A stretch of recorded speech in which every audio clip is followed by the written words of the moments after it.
I am gonna share a story. Something that happened to me when I was a young girl. I shared it with a friend of mine over the weekend, and then I didn't realize how traumatic it was until I shared it again. It's not the first time I ever shared it, but whenever I used to share it, it wasn't as heavy or as I didn't feel the weight of it until I shared it on Saturday with a friend. And yeah, so it's about like I love being a Ugandan. I love being Ugandan so much. I love the fact that I was born Ugandan and raised in Uganda. Yeah, but the one thing I really, really do not appreciate about African parents is the fact that they are not in touch with emotions.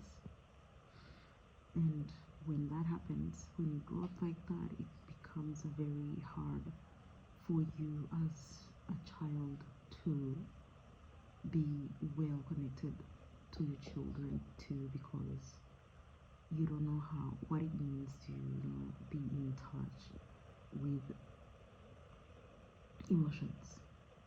Mostly when I say emotions, I mean the children's emotions. So this is what happened to me while I was growing up. I think I was 14 years old, 15 I think. And I was in high school, and this story is so hard, but I want to try my best to speak out. I was in high school and I had acute ulcers. I never knew what acute ulcers is even, but I had this condition where I used to throw up. Every time I used to eat, I would throw up everything that I would eat. Everything. So how is that interpreted here in Africa? Of course, like when you throw up so much, you're pregnant or V. So that's what was perceived. But the school management, of course, they proceeded to do a pregnancy test on me. Side story, very relevant. I was a virgin at that time. That's it. Yeah, you will know why I'm saying that right now. But I was a virgin at that time. I never even knew how a grown man looks like naked. But anyway, I was in an all girls school, no boys, but somehow they thought I was pregnant. They ran a pregnancy test on me. The person that ran a pregnancy test on me was a nurse, and she was pregnant at that time. So I'm just saying that you will see how that plays out. She was pregnant and she ran the pregnancy test. Like, she called me in her office and she told me to pee in a bucket. She basically gave me a bucket and told me to pee in it. They used to run pregnancy tests at school by like pressing our tummies, and they had done that like a week before. I had done that, and obviously I wasn't pregnant because, like I said, I was a virgin. So she called me. It was like I don't think it was a Tuesday. She calls me in her office and she's like, pee in that bucket. I'm like, why? I didn't even know. This is the saddest part of this all. I didn't even know why I was peeing in that bucket. And anyway, I was obedient. I peed in the bucket, went back to class. Then the next day, they called me in the headmistress's office, and my dad was there. He was still alive, and he was there in the office, like waiting for me. When I entered into that office, looking at my father's face, I had never seen him disappointed in me the way he was disappointed in me that time. He was very disappointed in me. I was confused, very confused, like what is happening? But I was about to find out. So I'm like, what is going on? What did I do? Is everything okay? And they hit me with, yeah, you're pregnant.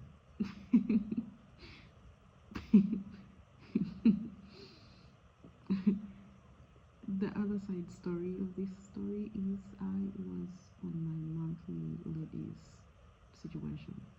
I was experiencing it at that moment. Like, I'm basically putting on like, yeah. So I'm like, what?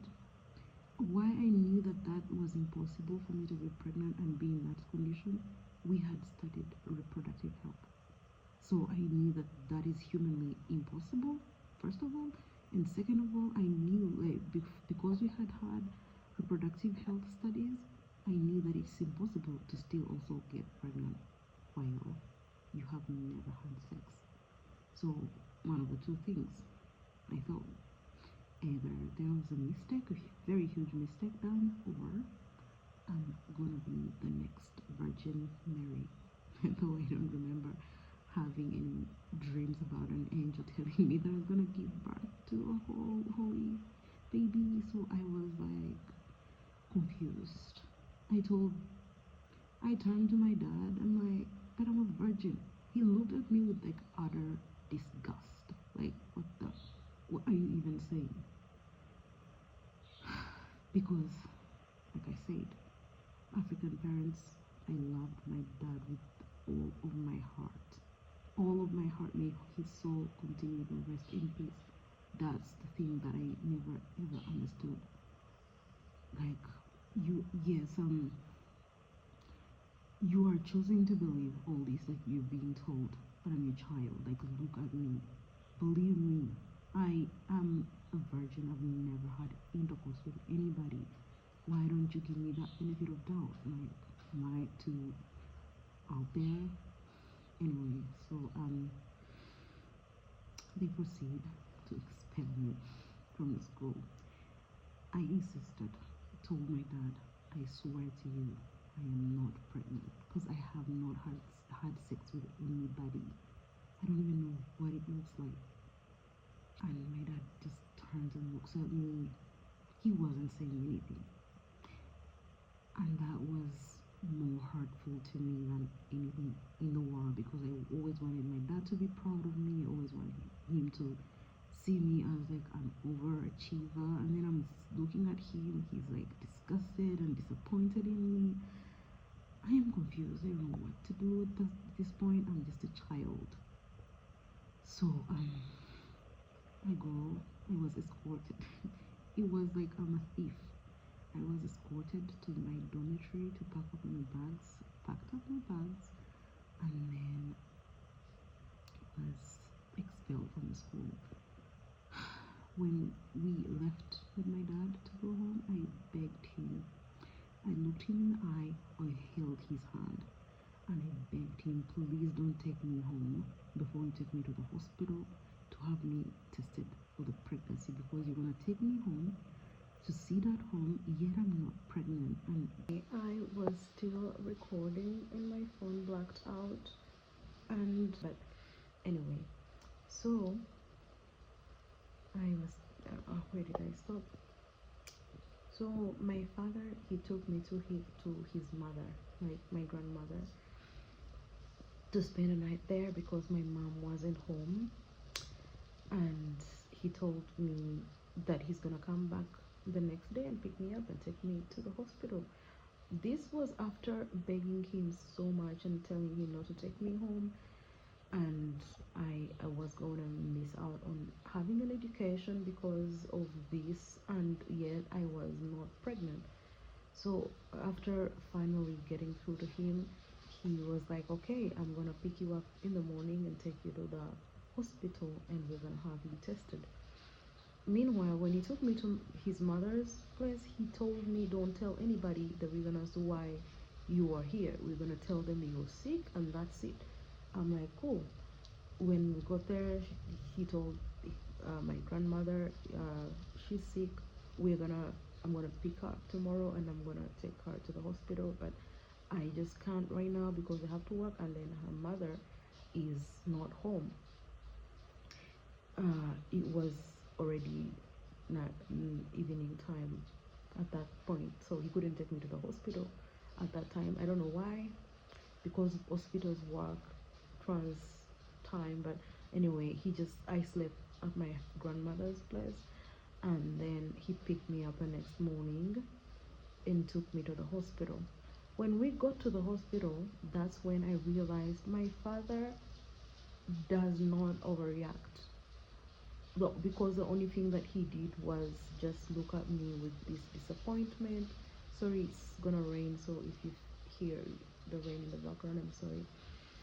I just feel today, I just feel the strength to share this. So if I put it away, I might not, get to share it. So bear with me, please.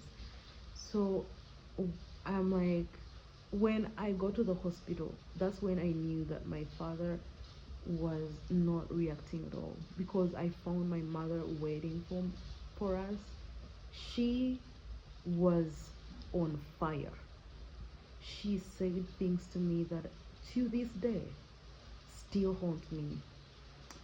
Very harsh things that she said to me. Very harsh things. Whenever I remember everything that she said to me, I'm like, oh wow. That's the reason I'm recording this video, because I was, like I said at the beginning, Africans, I love the fact that I'm African, but we lack touch with emotions, and that's not okay, mostly when it comes to children. We lack touch with, like I was saying, we lack touch with emotions, because the things that she said to me during that moment, I don't think I will ever recover from them, because she said the harshest things you could ever say to your own child. I just think that when you're feeling that hurt and that disappointed, which I'm not trying to not validate her feelings, maybe also what she was feeling disappointed because of whatever. But if you're feeling that disappointed or that angry, it's better to take time out and calm down, and then speak to your child when you're in a calmer state. Because one thing that you should know as a parent is that your children are human beings. On top of being your children, they are human beings, and the fact that I was 15 at that time means that I was old enough to understand life. So everything that she said to me hit so deep, to the point that I'm almost 30 years old now, and I still remember everything. I forgive my mother. I'm not trying to be vindictive to my mother right now, or trying to say these things out of hate. I'm just saying them because they are so heavy. So if you are an African parent and you're watching this, just whenever it's not healthy, certain things that we say to our children sometimes when we're angry, just because you're angry, these words do scar. And words that come from people that you expect to be lifting you up, like your parents, they scar more than if you heard certain things from a stranger. They wouldn't bother or hurt you the same way that they would bother or hurt you if you heard them from your own mother. It's just not fair. So she said all that to me, and then we went to the doctor's room. Oh, by the way, when my dad got to the hospital and my mom was there and she was saying whatever, I remember he told her to calm down and get to see the results first, and then we can start from there. But he left me with her. That was a mistake. That was a very big mistake. He shouldn't have, because he was calmer. He was able to deal with the situation better. So we stayed there. When we entered the doctor's room, and I was trying to explain because when we go to the doctor's room, The doctor asked me, so what brings you to my office today? I am telling this dude, I was gonna say this, I have been wrongfully accused of. Tell me why when I started talking, my mother kind of cut me off just immediately, and she's like, she's pregnant. She's pregnant, and she's claiming that she's not, so we are here to confirm. So I'm like, okay, so I don't even get to speak. So the doctor was like, so are you sure you're not pregnant? I'm like, I'm a virgin. I told him I'm a virgin. And he's like, there is no, sweetheart, it's not possible that you are pregnant. I mean, you are pregnant and you are a virgin. Like, that is impossible. I'm like, I swear to you.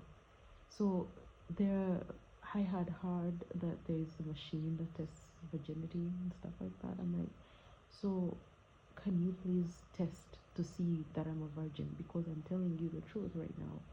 And he's like, no need to do that. We're going to just run the pregnancy test and then we're going to see everything from there. And I'm like, okay. So he gives me a little cup. He takes my blood from me and then he gives me a little cup, and he's like, go and pee in this cup and bring it back to me. When he gave me that little cup, my mother snatched the cup from me like she was the one gonna pee in the cup. Like, the thing is that my mom had made this whole situation about herself. I don't know why, but this was me, like I was dealing with all this.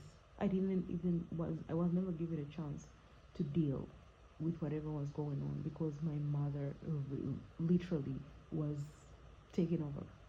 So we go to the toilet, and then I'm like trying to close the door to pee in the cup, and she's like, no, you're not closing that door. You are peeing while I'm watching. So this makes me look like a criminal. I feel like I'm a criminal at this point. Like, I cannot even pee in privacy. What the fuck? So I pull down my panties to pee in this cup. I am wearing, you know what, and there is you know what on that you know what. And she looks at me confused. I'm like, in my mind, why are you even confused? I've been telling you this several times. I'm on my time of the month. There is no possible way that I'm pregnant, and you've not been. It's like I was talking to a wall. You can see that right now. And she still looked at me like she was confused. But nevertheless, I still had to pee in the cup. I peed in the cup. There was even particles of, the red stuff in that pee.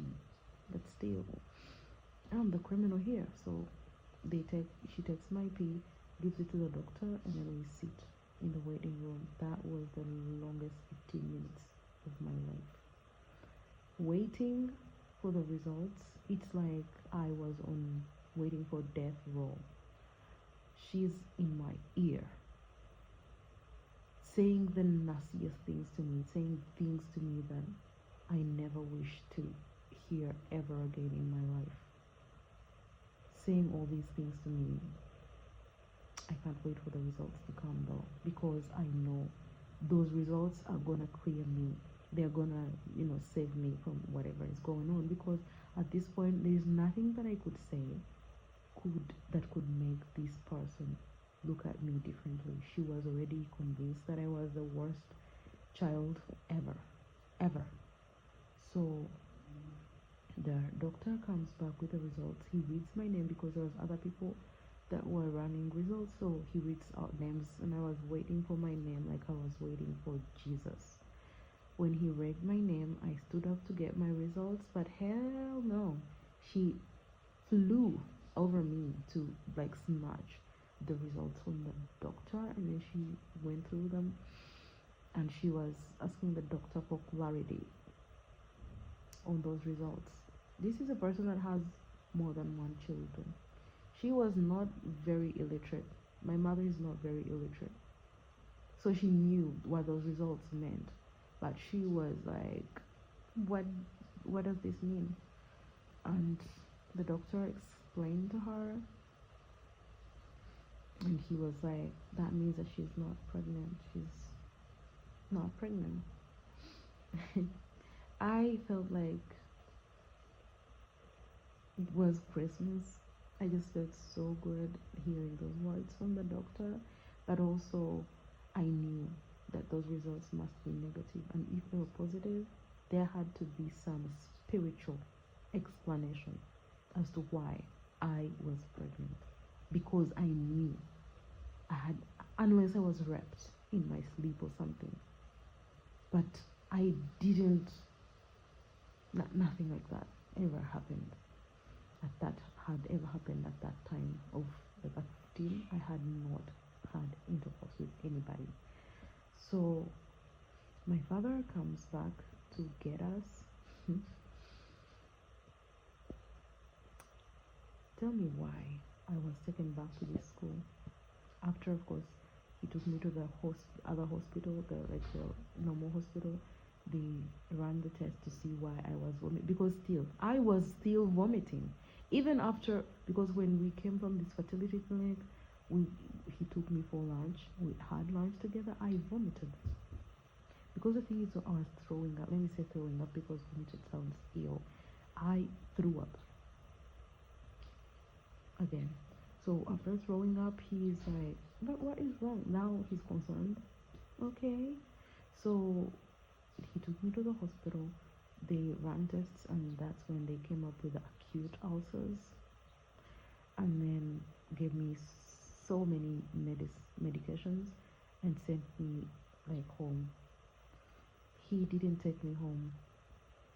My dad took me back to the school. Back to the school. So when I saw that we taking the route to the school, my grandmother was living near the school. So when we headed that direction, I thought either he's taking me back to my grandmother because that's where I had spent the night anyway, or something. So when I saw that we are not going to my grandmother, I thought to myself, because I was trying to look for clarity in my head and no one was communicating to me. I'm like, okay, so I think that he's taking me back to the school in order to clear out my name. We got to the school, and that's what it seemed like. Like he's trying to clear my name because they called the nurse. They told her your results were wrong. Okay, let me sum this whole thing up. I was taken back to the school to be there, like to school there still. The nurse was never fired from the school. She was never fired. They ran other tests when I got back to the school, more tests, the pregnancy tests, and all of them, she ran 3 tests to be precise. They were all negative. I remember this woman that was, I don't know why she did this, but she looked me dead in the eye while I was peeing in this bucket, because like again I was handed another bucket. Again, pulled down my pants while she's watching the nurse. Again, there was definitely red stuff on my, you know what. And she looked me dead in the eye. I cannot make this up. I swear to you, I can't make this up. This woman looked me dead in the eye and she was like, "Oh, maybe you terminated the pregnancy." I swear to God. Because now that I am older, I know that it is humanly impossible, medically impossible, to have a termination today, this very day, and then you have a pregnancy test the same day, and the HCG is out of your system. That is impossible. Clear me if I'm wrong. There is no way that is possible. When you terminate right now, the HCG is still in your urine. At least I think for the next few days, it clears out. But if it happens in that same day, you still have the HCG in you. Why was so this was torture. It's like someone was determined to torture me, and no one was gonna stop it. Not even my parents, not even my father. No one. So after she ran those tests and everything was negative, they told me to take back my stuff. to to the dormitory, because what I didn't say, so when we came back, when he came to the hospital, when we came to the hospital to pick me up, my stuff, he was with my stuff, my suitcase and everything, my mattress and all that, he was with it. So when we went back to the school, he took me back with my stuff. So when everything was cleared, he's like, you can go back to the dormitory and go on with your studies. And I'm like, I looked at him with this, look in my eyes, like, please don't leave me here. And he was like, no, you have to stay, blah blah blah. He gave me a reason that I don't understand, why I should stay in the school. Okay, this was his reason. If I take you out of this school right now, they are gonna still think that you were pregnant. But how are they gonna think that? Also, who cares? The thing is that I'm not. You've taken me to the fertility clinic and they have confirmed that I'm not. Isn't that what matters? How about me? How about my mental health? How about, me? And then tell me why the school didn't fire this nurse? At least someone should explain something to me or apologize or something. None of these people apologized to me and was like, we are sorry that you had to go through all this, or we are sorry to put you. Even the nurse, she never apologized to me. And everybody's life went on like nothing had happened. Till this day, I still remember it like it was yesterday. And I think the reason as to why is because I never got closure on it. And by closure, I mean none of these people validated my feelings. None of these people asked me, how do you feel after experiencing all this? How do you feel? All that? None of them. These were adult people. I was a child. None of these people sat me down to ask me how I felt about this situation or validate my feelings by apologizing to me about what they had put me through. This was traumatic, but I had to deal with it because I had no choice. Oh, well.